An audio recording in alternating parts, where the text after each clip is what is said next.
दरवर्षी अतिशय नियमितपणे महात्मा ज्योतिराव फुलेंच्या जयंतीला वाड्यात येणं, तिथल्या दोन्ही पुतळ्यांना महात्मा ज्योतिराव फुलेंचा पुतळा आणि सावित्रीबाई फुलेंचा पुतळा यांना हार घालणं, वंदन करणं, त्यांच्या ह्या वास्तूमध्ये बराच वेळ राहणं असं नदी अनेक वर्षी करतो. यावर्षीचा संदर्भ असा आहे की महात्मा ज्योतिराव फुलेंच्या जन्मदिवसाला 200 वर्ष पूर्ण झाली. त्या निमित्ताने महाराष्ट्र शासनाने पण वर्षभर खूप कार्यक्रम आयोजित केले आहेत आणि त्यामुळे आजच्या महात्मा ज्योतिराव फुले जयंतीला 200 वर्ष जन्मदिवसाला पूर्ण झाल्यामुळे विशेष महत्व आहे. तिथे एक आणखीन उपक्रम माजी आमदार दीपक पायपुडे करतात. ते जवळजवळ दिवसभरामध्ये या ठिकाणी दर्शनाला येणाऱ्या 1 लाख लोकांना मोफत मिसळ देतात. काही उपक्रम असतात. 2-3 वर्षापूर्वी दीपक पायपुडे माझी चर्चा झाली, दिवसभर लोक येतात, त्यांना आपण काही दिलं पाहिजे. त्यातून हा उपक्रम सुरू झाला. विषय आला विचारांचा. महात्मा ज्योतिराव फुलेंच्या विचारावर समाज रचना, प्रामुख्याने सामाजिक परिवर्तन, याला काही पर्यायच नाही. त्याने प्रामुख्याने शिक्षणाचा, मुलींच्या शिक्षणाचा आग्रह धरला. म्हणून गेल्या वर्षीपासून महाराष्ट्र शासनाने 842 कोर्सेसची मुलींची फी, ट्युशन आणि एक्झाम ही दोन्ही माफ केली. त्यातून गेल्या वर्षी माझ्या माहितीप्रमाणे 53,000 मुलींची संख्या ही प्रोफेशनल कोर्सेसला वाढली. आर्ट्स अँड कॉमर्स कॉलेजला जवळजवळ बरोबर फी असते.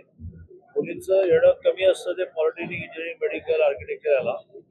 आता ह्या वर्षी बहुतेक फी 78,000 वाढली आहे. ते आकडे गोळा करणं चालू आहे.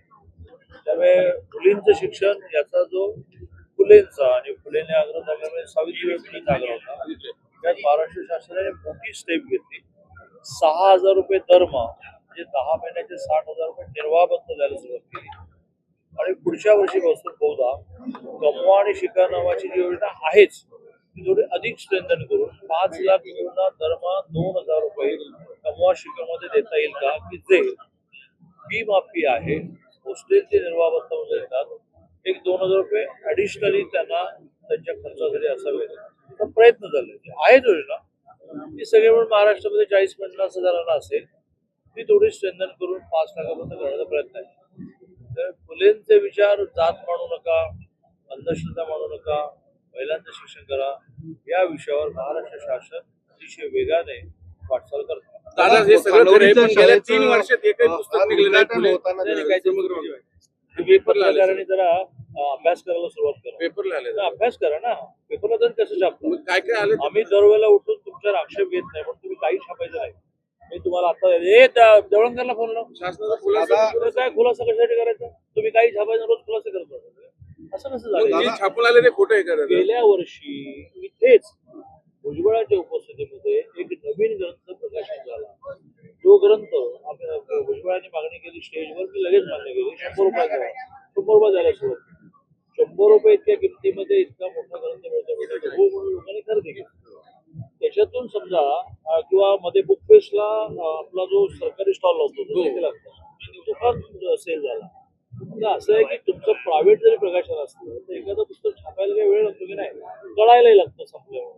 आता कळलं आहे, पण त्याची पण खातरजमा करतो की इतकी वाईट स्थिती आली आहे का. अदरवाईज सगळे प्रकाशन, सगळ्या समित्या आपण रिवाईव्ह करून घेतल्या. फुलेंचं चरित्र समिती, टिळकांचं चरित्र समिती, आंबेडकरांची चरित्र समिती, खूप चरित्र समित्या रेग्युलर बैठका होतात. नवीन काही लिहिलं गेलं तर ते छापण्याचा निर्णय होतो. अपुऱ्या माहितीच्या आधारे तुम्ही बातम्या देऊ नका.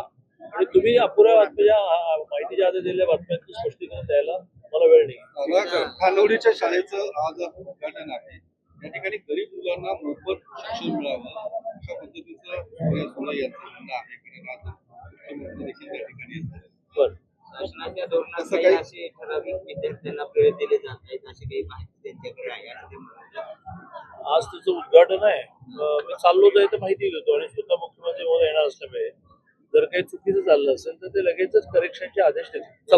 दादा, एक प्रश्न आहे. महात्मा